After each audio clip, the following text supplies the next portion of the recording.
Ian and I had an idea that it would be fun to write a comedy about what boys are like at the ages of sort of 16, 17. Yeah, and we talked a lot about the things we used to get up to at that age and how sort of ridiculous it seemed looking back. Essentially, I think we thought boys at that age are, you know, they're just funny to watch and to listen to. We were such dickheads at that age, and our friends were such dickheads at that age, so we based a lot of it on people we knew and ourselves. We are the real Inbetweeners. They are a gang of, you know, my friends that I used to hang around with and lived a lot of the stories that the Inbetweeners, you know, have kind of immortalised. He's not very creative at all. It was all down to us guys. Who slept on an ass nest? It's found by a northern couple who sort of poked me with a stick. They do that a lot, don't they? And then when I woke up in the morning, I've been bitten 48 times over my face and hands. At the very beginning, we went through lots of anecdotes and stories and ideas that we had for what teenage boys get up to, and then a side file, if you like, of holiday stuff, which seemed like a particularly rich vein. Boys going on their first holiday, because I think it's such an important part of that kind of British adolescent experience. I've done about 4, Ian's done about 4. I remembered back to what I got for my 21st birthday, which was £360, which was a lot of money at the time, to spend on a lad's holiday. And that, I must have just pissed that up against the wall on the worst, cheapest alcohol you've ever seen, a terrible apartment, and the most dreadful food. And that was my 21st birthday present. So right from the beginning, there was always the idea that we'd want to take these characters on holiday one day. The film's set in Malia.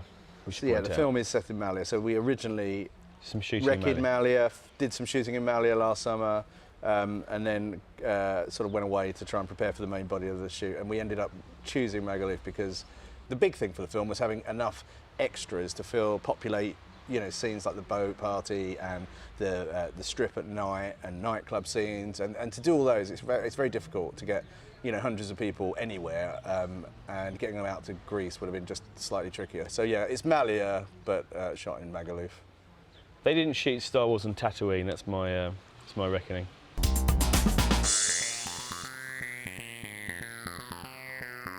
So the opening of the film, effectively, we're coming into Jay's bedroom where typically he's masturbating in front of a computer, which is pretty familiar territory for the Inbetweeners. Felt like when you see that happen on a big screen, you need a big setup before that.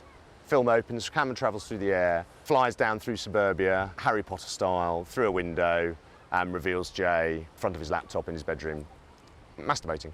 Sounds pretty easy in a sentence. So we then had to plot it out, and that shot then became a real helicopter at the beginning, CG clouds, and then we'd have to create CG joins from the beginning of the shot, where we'd have to take the camera right up in the air and do it tracking over suburbia, Google Maps style, and then also get it travelling through the window and join it onto a shot that's a Steadicam shot, then floats across the top of Jay's desk, along the floor, and then up over the side of the bed and sort of reveals him by his laptop. Ham was a late addition, actually. We had a bucket of sand originally. We thought it had flesh-like properties, I think when one is a teenage boy, I think there comes a point when you spend so long masturbating that you just will try anything in the house. Yeah, well, there's no chance of it becoming a woman anytime soon. So you sort of think, well, it's what might feel like what I think a woman might feel like, and so I suppose in Jay's twisted world, the mixture of hand cream and wafer thin ham. Normally that's the end of it, though. You don't go any further unless you're a serial killer. Well, there's that moment. You always have that thing about the MPs, sort of Stephen Milligan being caught in the sort of suspenders and stockings and all that sort of stuff, and having a. You had a thing about it. Well, the idea basically that when you after he'd ejaculated, there must have been a moment where he was like, "Oh, I am never doing this again. Oh, this is shame. Oh, the shame of catching sight of yourself in the mirror. Oh God, I'm getting orange. I should just eat oranges like a normal person. Like I'm never gonna. Oh God, the basket. I'm gonna take the basket. I am never, ever. That is the last time I'm doing that. This is our laptop lady's bedroom. You make me so erect. Oh yes, you also make me erect now. Put in card details. Oh, I'm so horny. Don't forget security number, okay?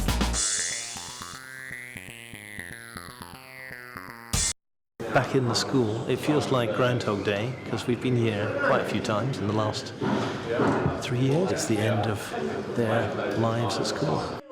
And I promise you, Si, with the amount of fit birds around here, it'd be like shooting clunge in a barrel. Come on, Si, what do you say?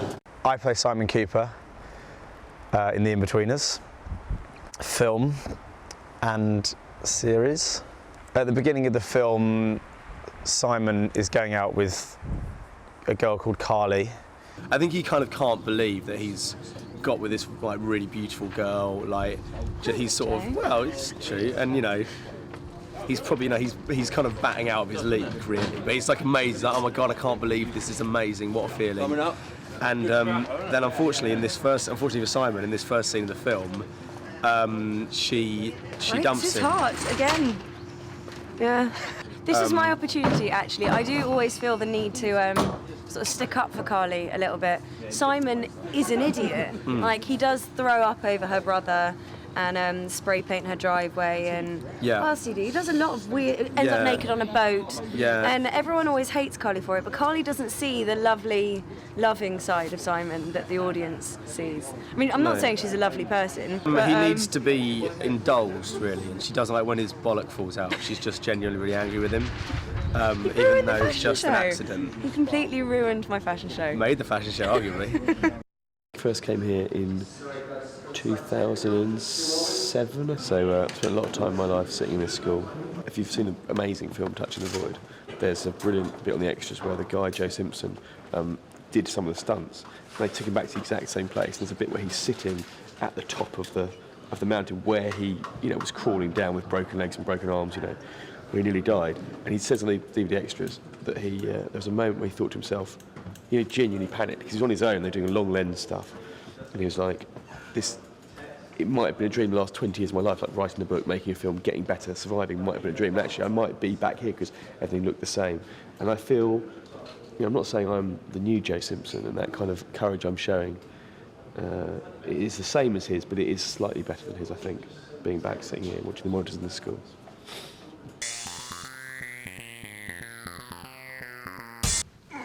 Good. Old school wedgie. To be admired in a way. Yep. Squashing the balls now. Oh, that does not tickle. I was just showing the setup I've got for the wedgie here, which is, to the naked eye, it doesn't look like pants, but then underneath I've got these cycling shorts, which come also with a protective layer. So that's what's... the saddle? That's what's making it not feel painful, which is very nice. Hold it there. Can we angle them round a little bit? Genuinely very painful. Enjoy this wedgie because it could be my crowning cinematic glory. Just saying, just saying. If I was to award a, you know, kind of nomination, maybe a nod, BAFTA, I didn't say it, someone else did on set today, so Oscar, best supporting wedgie, that kind of thing, it's totally fine. This year's BAFTAs They've renamed it. third. The Buckles. It's third, and then I think it's Buckley, Bird, Thomas and Harrison, is that right? Not Harrison, actually. It's a Keenan. little awkward. An unprecedented move at this year's BAFTAs. We were saying the four of you and Colin Firth were up for... Yeah, I've actually just said that you're not actually. Oh, right. But Lloyd Hughes is, so, you know. Okay. Oh, that's... Excuse me. Fine. Nice. I'm just happy for you guys. Thank you. Just really happy for you I guys. tell you what, you can do the Palm d'Or speech. Good. I'm Blake Harrison and I play Neil Sutherland in the film. Neil is less intelligent than the other three. He's kind of linking to the group really, I suppose, is Jay. He's kind of best friends with Jay really, and I think that's simply because he's the only one around that wouldn't question the kind of bullshit that Jay comes out with. Therefore, Jay can say whatever he wants to Neil. Neil will lap it all up and believe everything that's true. He doesn't really question things. He just kind of takes things at face value and lives his life by just shrugging things off quite easily. Doesn't worry about stuff, just gets on with life and has a laugh, really. That's Neil's kind of mantra.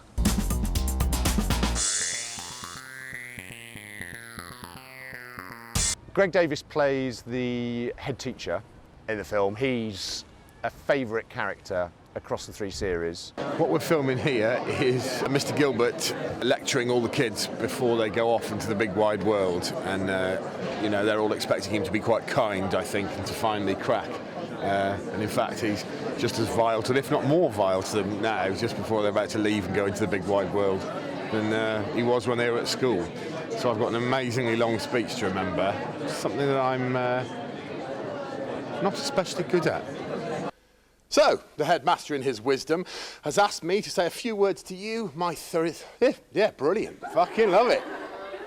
Yeah, yes. That really helps, though, if you can laugh every time I fuck up. That really helps. Just before I'm about to start, if you could laugh then, well, that's really good. It really settles me, thanks. All these extras looking very much like school children, and then 4 fully grown adults sitting amongst them. Ridiculous. If you're unfortunate enough to enter into a marriage, then I pity you. Pity you? Yeah. I pity you. You'll soon find out why. Fucking dicks. I play Will Mackenzie, who is one of the 4 Inbetweeners. The Inbetweeners are 4 boys, and I think the idea of the name is they're not quite in the cool set, well, they're definitely not in the cool set at school, but they're not quite the geekiest either. So they're just normal fellows, really. So Will and the boys head off to Malia for a lad's holiday after their A-levels. Marco's is actually a club called Infernos in Clapham. I suppose if you ever lived in London, especially South London, for any of your 20s, you almost certainly would have come to this nightclub, I think, because it was known as a little bit of a cattle market, I guess they call it. Meat market. Today we're going to be filming the girls arriving and boys' sequence where they dance over to the girls, which has been choreographed. Hi, I'm Sparky and I'm here to help them with their classic club moves.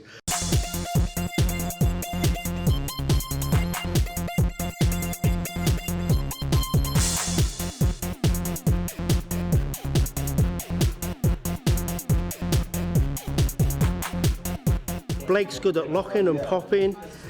Simon is conscientious, and Joe is what I call the original stiff man.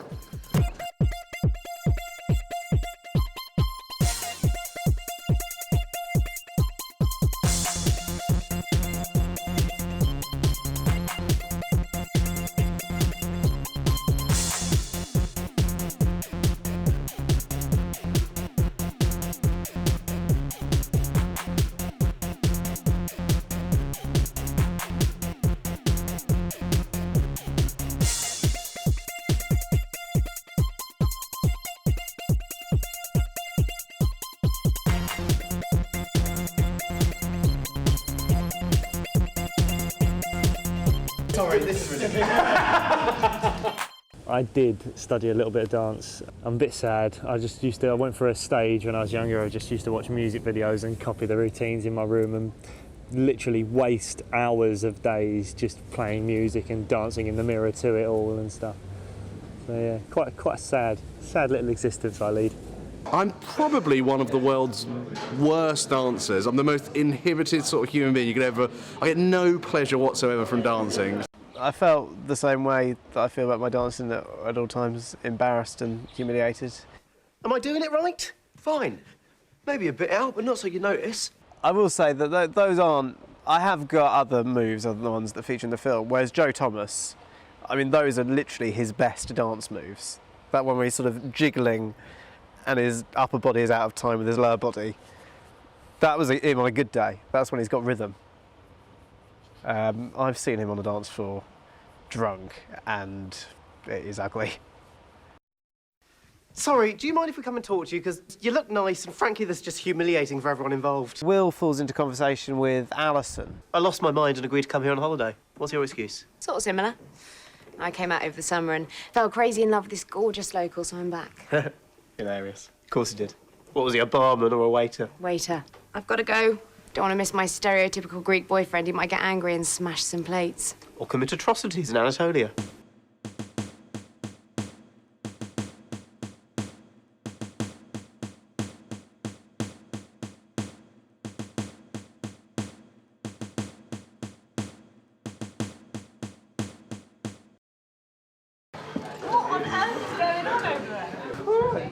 was a very good idea. Let it flow. Can we do some trust exercises? Yeah, go. Okay, sure. Okay, sure. A little bit further this time.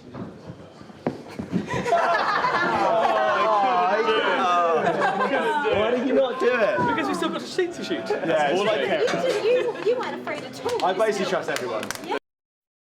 My name's Kathy and I play a northern floozy. I'm just about to do a scene where a sex act is performed upon me. Not really, but I've got all these padded knickers on, you see, so it's all above board. It's the first time that anyone's ever attempted a real fingering, so it's a really big moment for a British film. Oh, God. We're off. Crash. Watch me.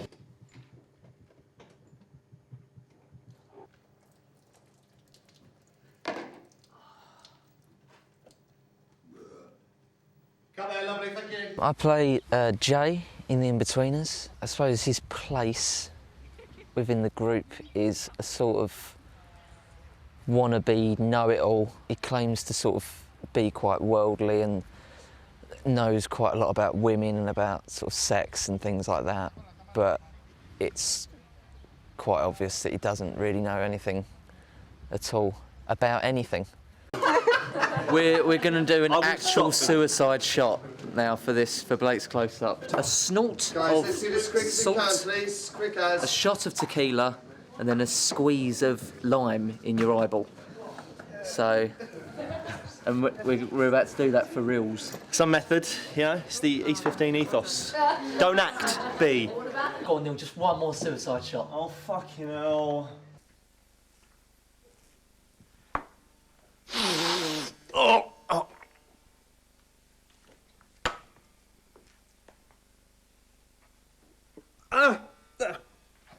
Right, turn up, please. Sorry, mate, had my fingers crossed. Oh, not again. Oh, my God. I never expected to see them again. Doesn't matter, though, does it? Because even if Lucy can get a ticket for the boat party, I now can't afford one. No, but incredible as it may seem, Simon, I wasn't...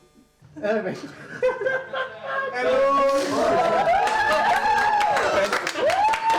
Tissue. Tissue. Heavy mark, 205, take 3 on the end. My favourite was just after the salt. Okay, well done, let's go there, please. Salt's by far.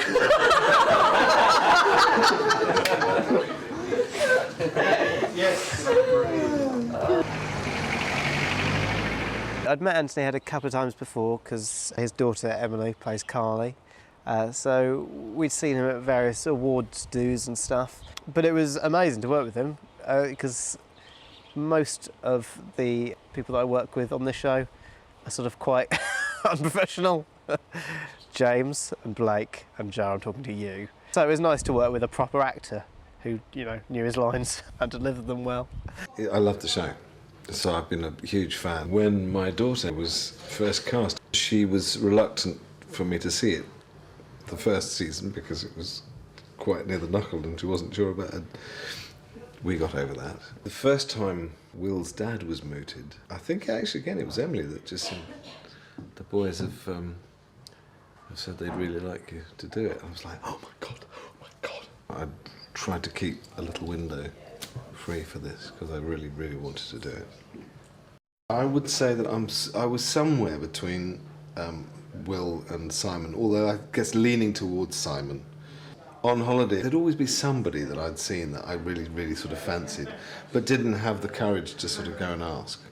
And I remember there was one sad holiday that I forced my parents to go and camp near this island in Brittany, because a mate of mine's girlfriend, who I fancied desperately, was there, and I thought, you know, we would just have a sort of nice platonic holiday. Little did I know that she fancied me.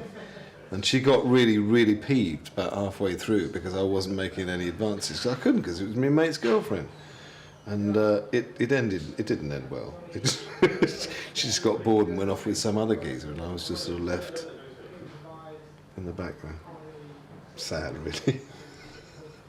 I went on lots of holidays, these lads' holidays, 4 or 5 with friends. And one time when you see Will in the film crawling on the floor of the bar, I mean, I had alcohol poisoning for 2 days and couldn't leave the apartment because all I was doing was throwing up bile. On our first lads' holiday, it was about 10 of us went away. We got there about 2 in the morning. We thought, this is great, we're going to go straight out, put our stuff in the rooms and go straight out. And we got there, we were like on the first floor, so it was a floor up. And there were some people drinking down by the swimming pool immediately. So 2 of the guys who were with us just climbed down from the balcony very excitedly, ran over, and the guys who were around the pool went, jump in, jump in. And they jumped in. I mean, we'd been there, 4 minutes it had taken them to climb down. He said, jump in, jump in. They jumped in, the manager came out, he went, get out, you're out, and threw them out the hotel. They had to sleep on the beach. I was just like, it was a brilliant start to their holiday. Action.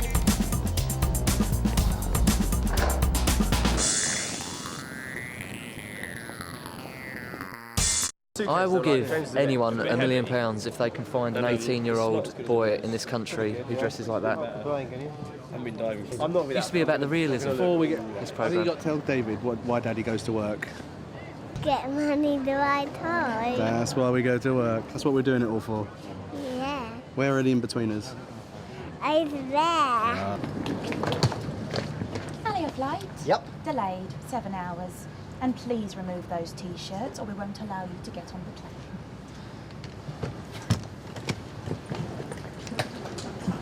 Very good. You can sort of see what we've done, really. The main innovation is making Pussy into an actual cat. And then the erection's just sort of instinctive. And then the expression, like, I don't know, got erection. So this is one of these sort of the end montage shots for the film. The idea behind all of these different shots is that it's the boys' sort of flip camera of filming the action. So it's all very handheld. So rather glamorously, we're just shooting it on a stills camera, but it's shooting a sort of video. We are currently in Gatwick Airport. Yep. We're about to the end of the film. So when we're all coming home with the boys. Hi. Hi, Dad. My relationship with James, the actor, is very good. I think he's a very professional young man, excellent in his job. My relationship with his character, Jay, is terrible. 1, make sure she's not a hound like the last one. And 2, try to be a man when she dumps you for someone with a bigger cock. Which is everyone. My relationship with Neil... He abuses you slightly, well, his friends... No, he abuse- doesn't, no. He's No. very kindly to me, but I know his friends have I've got never some watched it. unsavoury remarks to make. Besides, I really need a lie down. My head's more fucked than Neil's dad's arsehole. But in terms of my relationship with Blake... Oh, bloody hell, how can I forget his name? I get on very, very well with him, and we actually did another series together called... Oh, yeah. Yeah, what was it called? My relationship with Simon Bird is like nothing I've ever known. Gosh, what a man. My relationship with his character, Will, who plays my son, you know, I love him, and I'm a single mother, and I think I'm doing a really good job, but I think I'm very overprotected. I don't really notice that I'm actually doing quite a bad job of being his mother. Laura's got a lung infection, so this is day 3 we're filming, so we don't know whether she'll make it to the end, but nailed that, absolutely nailed it.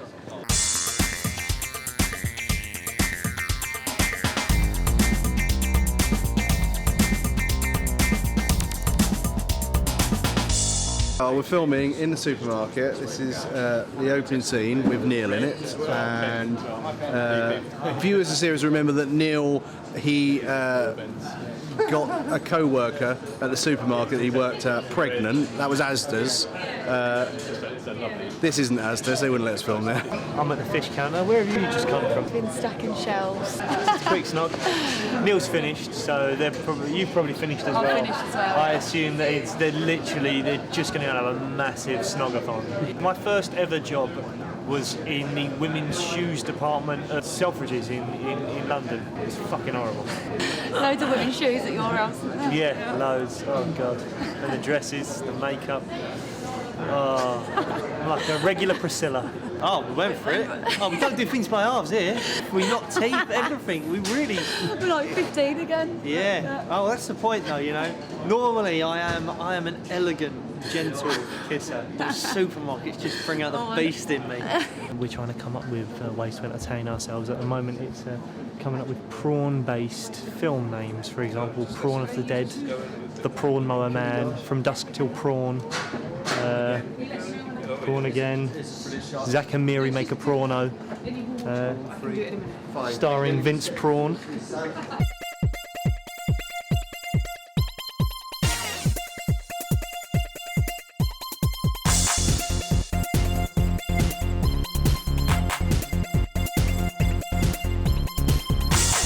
Today we are at Ministry of Sound and we are filming the Super Club. So we're making it out that this is the main club that Jay and Neil go to in Malia. This place is mental. It's decadent, Neil. That's what I call it. Yeah. Sorry, go ahead. Okay, let's get in here, please.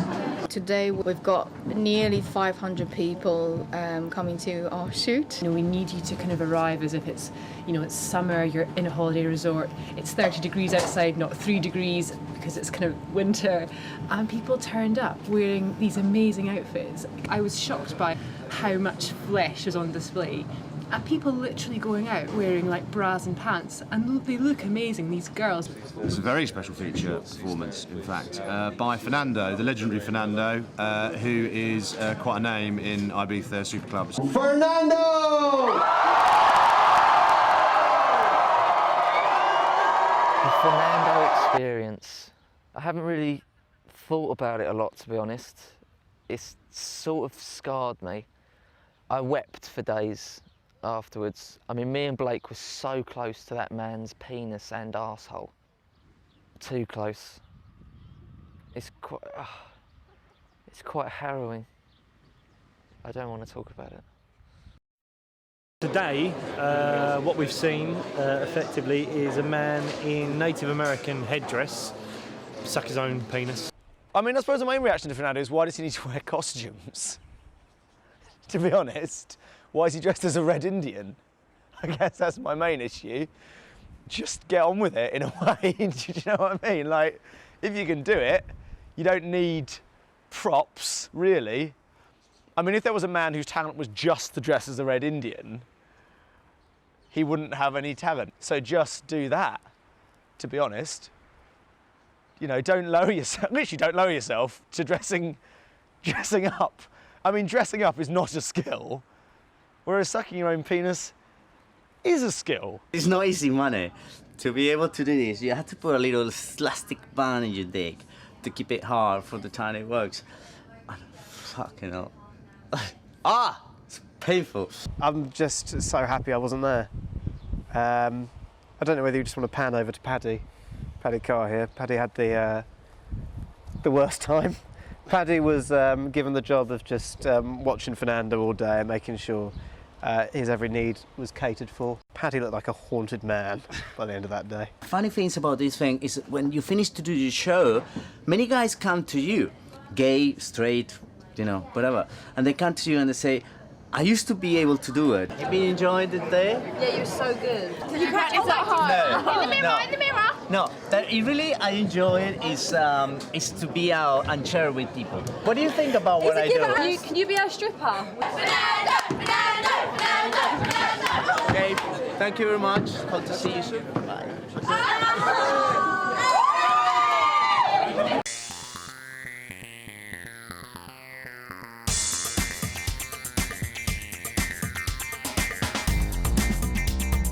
We're at Gatwick, and we're literally our queue over there is boarding, but we're just chilling out. It's not going to go without us, is it? No. We just chill out, mate. Blake's wearing a hat. I am wearing a hat. Look at the hat. Perceptive. Look at that ridiculous hat. It's a lovely hat. There's nothing wrong with this hat. There's a few things wrong with it. Anyway, we literally got to go. Right, see ya.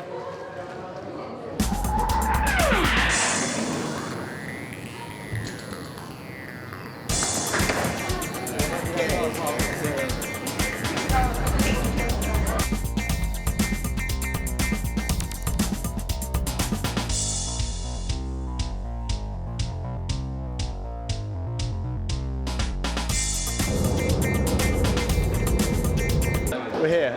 We arrived at our hotel. We're mainly pleased to see there was a dartboard in reception.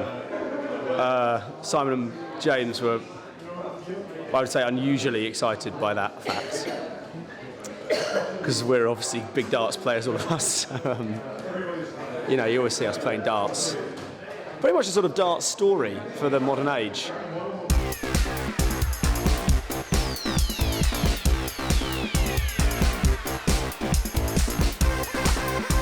Today is our first day of shooting in Spain. Our first scene is going to be in the cafe, the sort of crap cafe where they have a crap breakfast. Although it's actually the middle of February, it feels like we're in August in Malia. Here we go. Okay. Yes! Yes! Pipe down. 85, 86, 87, 88 fucking bites.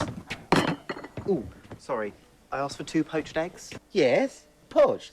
I promise with all my heart. So you're promising me, with all your heart, this is 2 poached eggs? Yes. Verga! The idea is that we're shooting in Magaluf in Mallorca, but it's meant to be Malia in Crete, so that involves quite a lot of Greek signs being put up and quite a lot of redressing. You look over there, that telephone box has all been changed. We've changed all the road signs up here, and the banks in the background, and the little signs on the bins, none of which you will ever see. They're called Spanish biting ants. Oh, okay. They do bite naturally, but they're trained not to bite you. They'll bite other people, not you. They want to bite very much. They don't just work chemically. No, they don't just see something and panic and bite. You've heard of animal trainers, right? Yeah. Well, that's the animal trainer dealt with them. No, I'm all right with stuff like that actually. I'm good with sort of creepy crawlies and things. In a strange way, I think it'll be quite fun. I'm quite looking forward to it. Okay, let's There we go. It's right now. Oh, it's sticking so much. Oh, fucking Christ. I always try to get out of having to act anything, so whenever Simon mentions Carly, Jay hits him in the balls as a kind of like quitting smoking type carrot and stick approach to quitting talking about Carly. I asked James to just hit me quite hard in the balls because sort of couldn't be bothered to act just being hit in the balls. Yeah, just obviously after a while my balls started to really hurt. Carly? Ow! I resorted to using a cricket box. Yeah, it's in a plastic bag now. I'm not touching it. Which hurt James rather than me. So James's hand is a bit bruised now, but on the other hand, I'm impotent.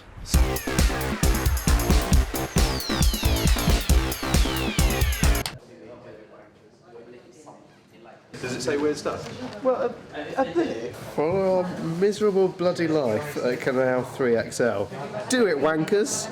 And then it says they want to say "do it, wankers" to the camera afterwards. Well, is that all? That's all cleared, is it? Do you want to go first?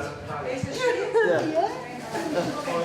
What do you mean? It's definitely what you want us to say, is it? I'm Will from the Inbetweeners. Please watch our miserable lives on Canal XL. Is that all right?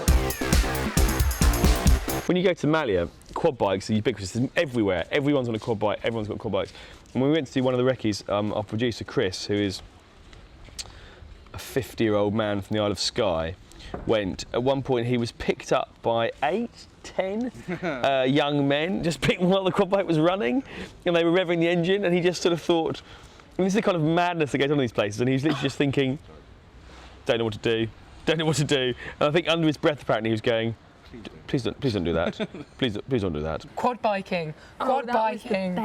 That was incredible. That was my favourite. Terrifying at first on the quad bikes because Blake's a bit of a show off. And Blake was bumping James, Yeah. and James is really good on the quad bikes. He's been going around. Is he? Yeah. Well, Did manage to get one stolen though, so. Didn't he? Don't know about that. Did he? Maybe. I hired a quad bike because I thought it'd be fun to take me and my girlfriend out sort of round the town, and we used it for the afternoon, and I was supposed to have it that afternoon, that evening and the next day. So I used it for the afternoon, went inside for something to eat, come back and it had gone. It'd been nicked. So I got some people on the job for me to find out what had happened to it, because I was going to get it back by any means. Turns out it was stolen by the man who hired it to me. I've just done a stunt, basically. I was standing on my head because there's a scene we're about to film where character Will, is getting drunk with the boys and he's in a bar and he's downing a fish bowl, which is an exotic, toxic drink they serve over in Malia, but he's upside down, so he's got his drink upside down. So we were just doing a test of the camera shot where the camera sort of reveals he's upside down and I was just standing. And it makes you feel quite lightheaded. Yeah, the night shoots were a bit grueling. I feel a bit pretentious saying the word grueling because I am in a movie and getting paid to do it, so it's not too bad a life. But I mean, in the context of that, they were quite tough, I suppose, because we're filming from 6 p.m. to 5 a.m. You know, the hours at which the night time. So it's quite difficult to be funny when you feel like you should have been asleep about 8 hours ago. If the build-up gets too much for you, mate, you can borrow one of my Johnnies, have a wank royale. Oh, cheers, Jay. A what? A wank royale. So a wank with a Johnny on. It's a bit more expensive, so I tend to save it for special occasions. Birthdays, Christmas, Champions League final. Exactly. All right, lads, you up for a good time? Yeah, we're always up for a good time. We're the Pussy Patrol. I'll sort you out half-price drinks and a free fish bowl. Cool, cool, cool. So, will you be in there with your sexiness, making the vibe sexy, being all sexy and that sexy? So sexy, ball. I will be if you're going to be there, you saucy bugger. Come on. Here you go, these 4. Oh, I'll see you in a bit. Mine's a Bacardi and Coke. Large one. Saucy. See you later. Fucking hell, you're well in there, mate. He shoots, he scores, right up the vag. The extras on this film have been absolutely phenomenal, beyond anything that could have been asked of them. I mean, the night stuff on the strip, which was supposed to be the height of summer, so all of them are wearing bikinis or tops off and stuff like that, was probably about 3 degrees, and there was like a wind dripping through it, and they were up till 5 in the morning, and they still kept going partying. And so what would happen is you'd see the scenes of the film, they'll look hot, there's everyone partying, going crazy, and as soon as someone else cut, all these blankets are rushed in, and everyone's huddling there like there's been some sort of shipwreck just offshore.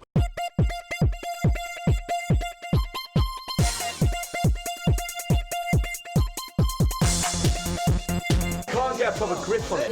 Okay, right. Is that in? No, any flames? Action!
We've done the skinny dipping scene, which was incredibly interesting. My big scene was the scene that comes before the skinny dipping in the beach, and I basically have to try and will Jay to take all of his clothes off and snog me.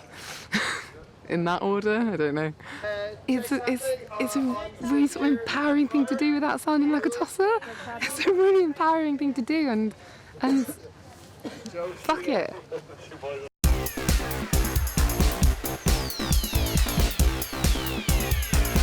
This is the boys' apartment.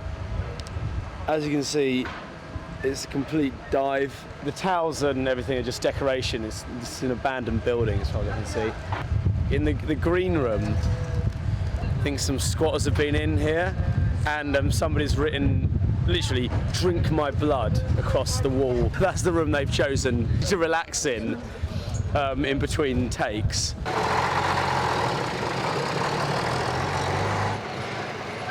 Why is it in English? To drink my blood. Vampires are all English. They learn English as part of their training to become a vampire. Oh, it is?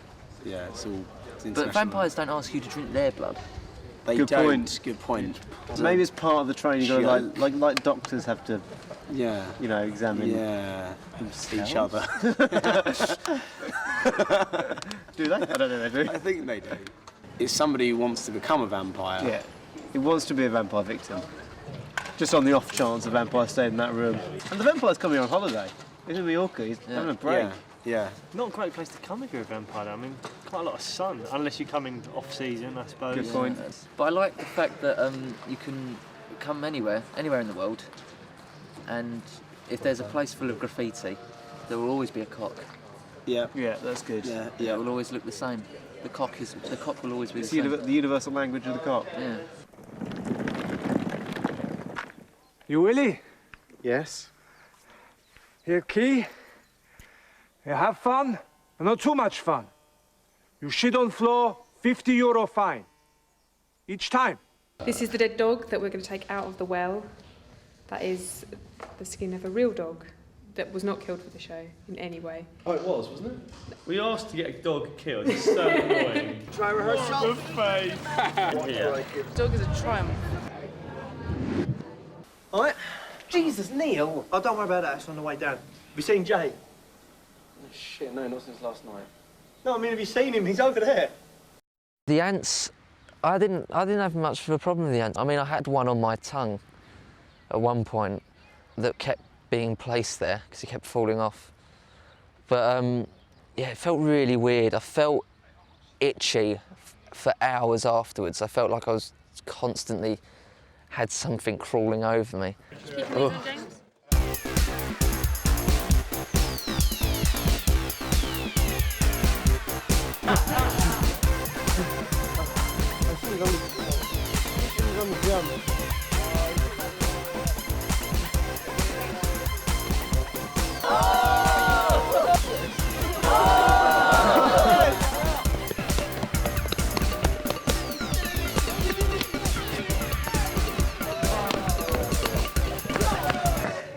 That's the fitness.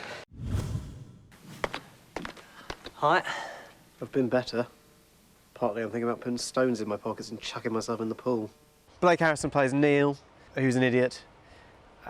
Blake is also an idiot. No, he's not quite as idiotic as Neil, but it is close. Okay, it's a tight call. Simon Bird, who plays Will, even though he's the newest to the group, he can't help but kind of take on a sense of leadership, I think, because he is the most intelligent, but socially inept, or as they all are, really.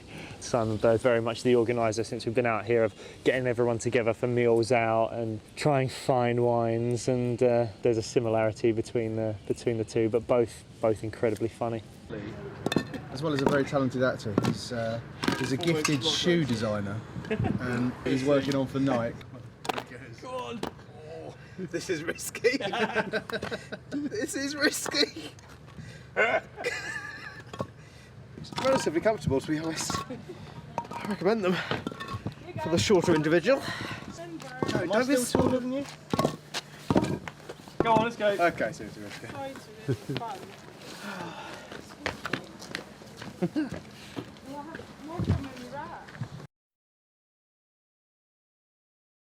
So we're being papped occasionally on this film. Damon seems to have taken a particularly sort of front-line role in shielding us from press photographers. When I'm not busy writing or exec producing the film, what I like to do is spend my days trying to block shots that the paparazzi want to get of Joe Thomas's penis, I guess. Let's call it what it is. So yeah, we're doing a shot where Simon gets nude, and Joe's really bravely said he'll do it, but we just realised we're opposite the ocean, and that's quite pappable territory. So we've got a boat, a yacht, which is out there, which is obviously hired out by some paps, and we've blocked off some of their positions, and then they've taken a launch out, and they've suddenly moved around to near us. But yeah, it's sort of kind of what they do. So you know, I can't get too annoyed about it. Are you calling me queer? Good enough, Simon. Give him your pants.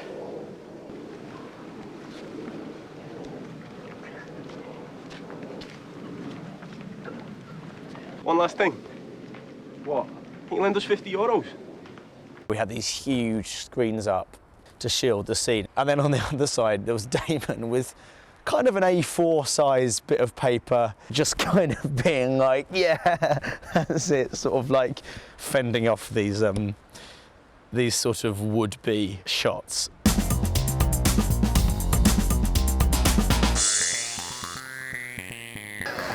So,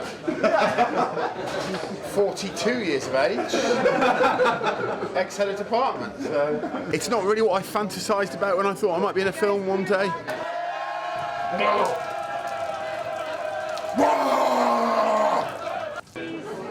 Sort of hoping for a romantic lead. This is bullshit. This whole film is bullshit. ¿Está consciente? Sí, pues. Ahí. Yeah, perfect. That, and then and he's dragging sí. like that. Yeah. Si él no está consciente, If we tried with Joe, so you're sort of dragged like that, and then he gets down here, and then he's on his back there. That. Oh, hello. That's good. Yeah. That's good. Oh, you can't do this. You can't do that.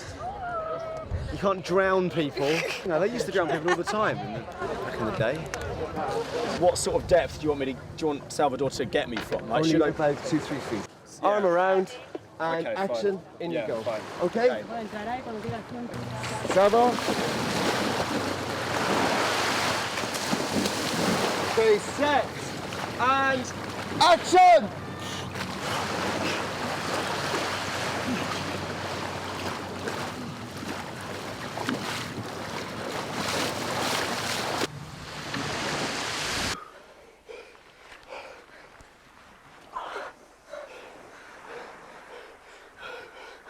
I did it for you. Oh, Simon. I think I've shit myself. Lucy, it's normally bigger, it was cold. We are getting a top shot for the last shot of this little sequence where Joe gets put in the ambulance. So hopefully it's going to work. We're pretty confident, really.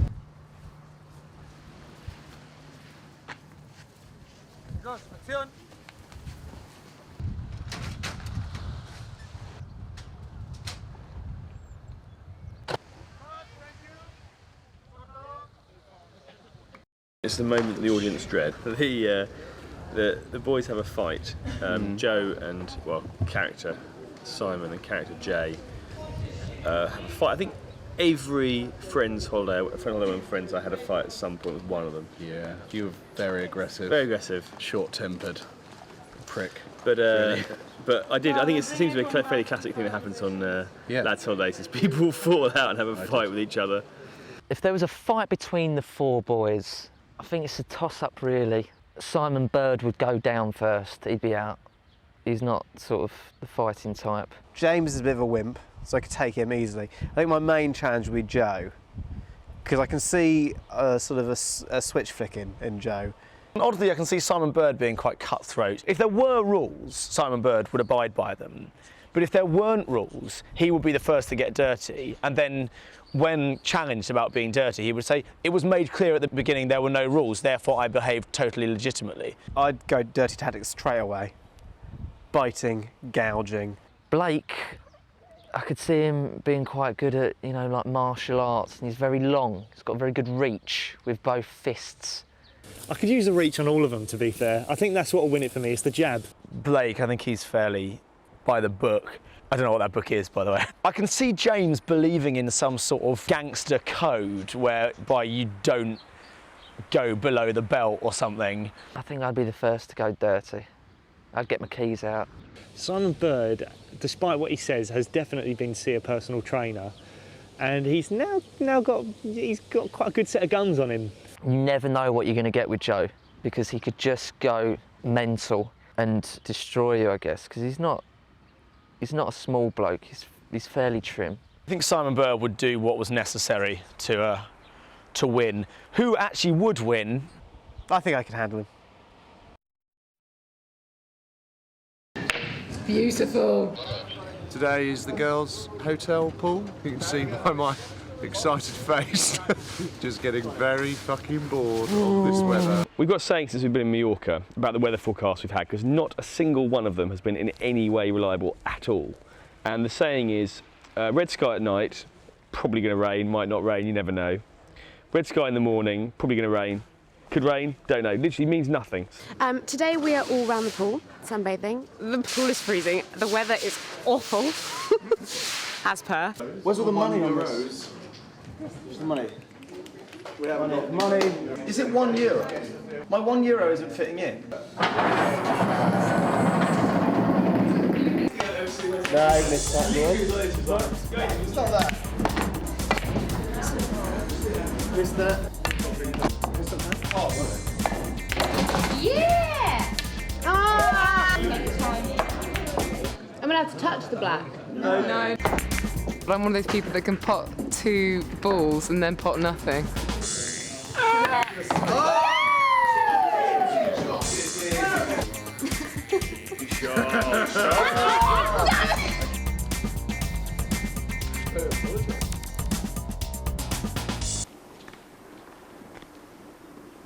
Right, it's important we find somewhere to sit where we get the best view of the boobies. Or indeed, find anywhere at all to sit. There was a lot of training to my falling in the swimming pool stunt. Like Joe, he joined a diving team and did a lot of preparation before he was diving into the sea, from about sort of 7.5 metres. Of course, I took being pushed into a fairly warm swimming pool by a child just as seriously. Although children do look at you really strangely when you walk around a swimming bath saying, you know, do you mind hanging out with me, and sort of constantly pushing me in this pool. But you can find them.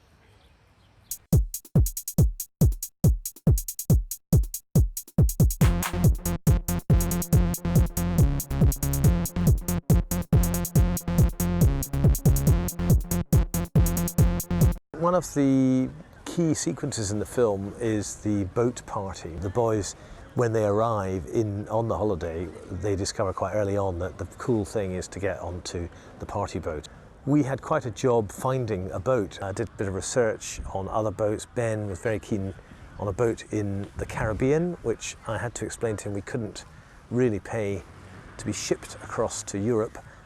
He did also identify a boat in Malia, which would have been his dream boat, but the fuel costs alone would have been £50,000, so I'm afraid we had to rule that one out. I remember vividly looking at the boat and thinking, well, this is perfect. It is the BCM party boat. They do party boats here. They actually come into Magaluf, and there's a pier here in Magaluf, which is where it docks, so let's use it. The bad weather meant that on our second day, we simply couldn't stay in Magaluf. The swell was about 4 metres, and we found ourselves literally tipping up and down, watching all the bar bottles fly across the deck. We could shoot here, but the captain's saying that maybe halfway through the day we might get dashed against the rock, so we've taken the prudent decision to go somewhere else. Brilliantly, our captain Damien took us out to sea, and we managed to find, incredibly, some kind of haven in a kind of cove, and spent the next 3 days holed up there. It's so rocky on the boat. I'm amazed that the footage looks the way it does, so I'm really very happy with it. The boat was a tough few days. It was quite choppy out there, and I get quite bad seasickness. I was actually all right because they gave us some quite powerful tablets, which dealt with that. So I survived. I felt sorry for the SAs, the supporting artists, who I'm not sure were given the appropriate medication. And about halfway through the first day, quite a few of them were just vomiting over the side, and it was freezing cold, and the food was quite bad. So yeah, it was. They in particular had a tough time, but they were brilliant, and they stuck with it, and they gave a great performance. I was fine on the boat. I didn't take any seasickness pills. I just got on the boat and just did what I normally do, but was on a boat. It was just a normal day for me. It was long and we had to film a lot, but we was on a boat. It wasn't a big deal at all. I quite liked it. It was windy on top. It was really, really windy and cold. But as I say, I never felt queasy or anything. I just wasn't a baby about it. We had some representatives from Thomas Cook who all came out as a huge group of about 100 of them, who all went on the boat. Now, I mean, if you've been on a boat for an hour, you might have felt a bit seasick. If you've shot on a boat for 12 hours a day for 5 days, you'll want to kill yourself. And they were nothing but good-spirited, calm, good-natured. And again, it was similarly freezing cold. The second day we were on the boat, we had a force 5 gale, so the boat was tipping like this, and they were all feeling sick and having a miserable time. The toilets didn't work. There was no real food. It was a bit like if the boat had sunk. That's the only thing that could have made it more like a maritime disaster than it already was. The people on the production who are more aware of health and safety than perhaps I am suggested that we should get a stunt double to do the dive. And the reason Joe was going to do the dive is basically he's the easiest of the 4 boys to bully into doing something for real. The scene we had to create was Simon on the boat decides to dump Carly essentially and swim back to shore to get Lucy. There's a bit of sort of cheering and excitement, and then he dives in. It's about kind of concentrating, so it was a bit hard to concentrate on the boat, and also the sea's quite cold and I was just wearing this quite horrible pair of pants. I mean, not that like fashion is something that sort of is rattling around in my mind when I'm doing a dive, but you can't help but think about the temperature of the water a bit. When I entered the water, it felt really, really good the first time because you get this lovely sense of relief, because basically once you've got the jump right, it kind of all takes care of itself. I was covered in about 24 blankets when I got out of the sea. Whereas to a certain extent I had just been for a swim, so it was very nice, but I think probably I would have been okay. Kind of brilliant, I think, really. He was brilliant. We also made him do it about 20 minutes after he'd just been dragged out of the water by a Coast Guard helicopter and winched to safety. Winched twice. about 150 foot in the air. It was a pretty impressive day from the young man. Almost heroic. In Mali, they have lots of these punch machines. This is going to be pathetic. That's pretty good. I look good. It's going. So what do you reckon I'm going to get? I reckon you'll get... You think I'll get anemic? I reckon you might be able to get partial. Do you reckon? Go on. You're doing all right.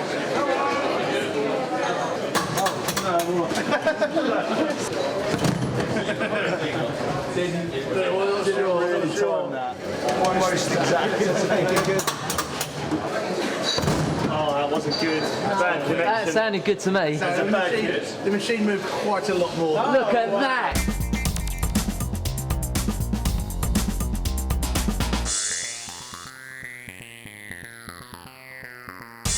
This is June now. We filmed the main lot of it in March. We're in Pagera, and we're rehearsing this scene. Simon and Lucy and Carly. We basically just come to the beach, so I genuinely don't understand what the point of this rehearsal is. Joe and I had to just stand in the places that were going to be so they could just work out the shots, and that's it, done and dusted. From my point of view, the sort of most pressing thing is just that I haven't done the thing where you've got your trunks on already, so I had to sort of work out how I was going to deal with that, which at the moment I've dealt with by just putting my trunk on over my pants, which is obviously a bit pathetic, really. We're about to do night shoot. We've got a couple of cast in the water. They have some neoprene wetsuits on, flesh coloured. These are some really fashionable wetsuit type things. Flesh coloured, of course, too big in many ways, in all ways in fact. And that's because I'm wading out to sea to be Joe's eye line. I'm not on camera, I'm just there for him.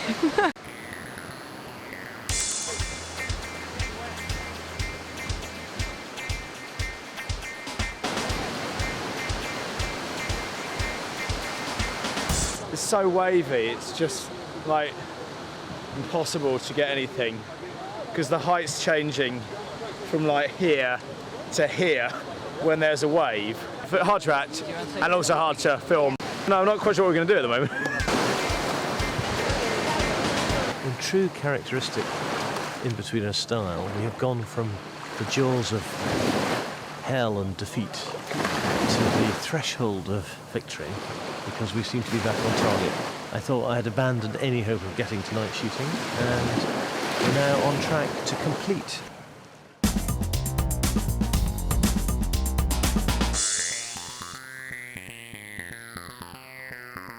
Like the Lord of the Rings cast, we were thinking about getting matching tattoos before we came out here. We were thinking about getting the Bwark logo, maybe tattooed on our bums, or maybe Clunge. Who knows? We might make a series of these, and then a prequel, and then set it in space or something. Who knows? There is no way I'm getting a tattoo ever. I've seen James's. I don't know whether maybe we should get James to show you his. James, the first tattoo James got, he's got 3 now. The first one was of the symbol of a guitar label that he likes, and the symbol, I tell you, get him to show it to you, is exactly the same as the euro symbol. So it just looks like he's got literally the currency of the euro tattooed on his wrist. It looks ridiculous. I think the most appropriate Inbetweeners tattoo, as there are, I think, at least 10 cock gags, would probably be your standard cock and balls, just tattooed on us somewhere, much like as it's tanned on Simon Bird's back. I think that would probably be the most appropriate tattoo. The Inbetweeners and a massive cock and balls. I can't see us getting tattoos, to be honest. There's no way Simon Bird would get a tattoo. For a start, I doubt Blake would get a tattoo. James Buckley does have some tattoos, but he wouldn't want to get a tattoo of the 4 of us. What would it be? Just a cock and balls, just a spunking cock is what it would be. That'll work. For the very last time, let's have a nice big let's go fucking mental round of applause, because that's a wrap!